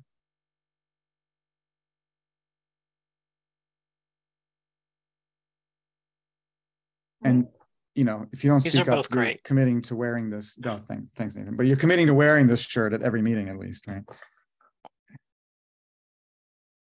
Our outings to the Durham Bike Co-op, we'll have to all be in uniform. Any final comment? Oh yeah, Cesar, go ahead. Yeah, no. Both of these look great. I do like the one on the left. If you had to choose between one of the two, it seems more engaging. So kudos on both designs, though. Yeah. Thank you. Yeah, thanks, I agree. Hannah. One on the left. Great work, though, Hannah. Fantastic. Thank you. We don't have to vote on this, but I'm saying let's go with the one on the left, and we'll just do some edits and finalize it before the end of the month. Does that sound all right to everybody? Great. And make sure that we'll make sure that Bicycle and Pedestrian Advisory Commission is written out on it. I think that's a good priority, just to pull over from the right. Can we order just stickers of the other one? That was the thought. Yeah, because those are lower cost and it's still super nice design. Yeah, that's a good idea. All right, folks. Let me just plug the agenda. I know we had one. What were the last things? So the other thing is the committee meeting calendar invite. That's something that I created and I sent out to everyone. I'm hoping it can be something that you all can put on your own personal calendars. So you have a reminder of oh, this is, Pi, this is DevRev, let me join. So I sent those out. If you need me to invite you again, let me know. I might need to do some edits to it because I put in, just as the invitees, the entire Durham BPAC listserv. And so when people cycle off or cycle on, so I might need to change that. Just know if I do need to, you're just going to get another invite for that soon. And then I also didn't know, before doing it for this full meeting, I didn't know if anyone had any feedback on whether you think it is helpful or not. If there's no yays or nays, I'll send in one out for the full meeting as being the fourth one. Did anyone have anyone who went to the committee meetings and saw the invites, did anyone have problems with the calendar invites? Is it helpful? Anything? I think they're great. Yeah, I live my life by my calendar, and so if it's not on there, it doesn't happen. So the calendar invites are fantastic. Okay, awesome. Glad to hear. Okay, great. I think it's a good one. We can always change it, and then go ahead with the. I was going to say the last thing to touch on is the presentation schedule. So next month we have NCDOT coming to speak. I didn't know if there was like an exact topic you wanted them to speak on. No, I know you had done kind of coordination. Yeah, so Brandon Jones is coming. I think we will have some questions, and that's actually something I forgot to mention. Pi will talk about this as well. Questions for NCDOT. Pi's agenda just got really full next month, but we do want to sort of have a few questions prepared because we talk about NCDOT a lot without them here. So it's an opportunity to be a little bit more prepared and sort of have a discussion with them. But there isn't, to my knowledge, a specific purpose. They might give us an update on their projects or sort of their perspective, but we on Pi, we might have some questions and we can send them to him ahead of time if he'd like that. I haven't spoken with him directly. Okay, awesome. And then the month after that, so that'll be October, Durham Public Schools. So Kristen Brookshire, that name was thrown out quite a bit this meeting, but she'll be giving an update on safe routes to school. That's when it'll officially be transferred to the county side, and there's already a lot of really great work that's happening. So school will be back in session, and then also the National Bike Walk and Roll to School Day will be that month. So there will be a lot of updates around then. Okay. Thanks, Hannah. Any communication priorities from folks? We talked about a lot throughout. I'm going to talk email Trisha, and I'll expect an email from Michelle from the Durham Bike Co-op. Anything else that folks have that I don't have of those two, other than those two? 70 East, we can also email that out. That survey. I'll follow up just to make sure if that doesn't happen. Okay, and then we're ready to adjourn. Any final words from anybody? I'll say thanks to Dan, who's cycling off, not with us, but in spirit as always. And 4 minutes over. Appreciate everybody's generosity with their time, and have a good Tuesday night. Thanks so much. Thanks.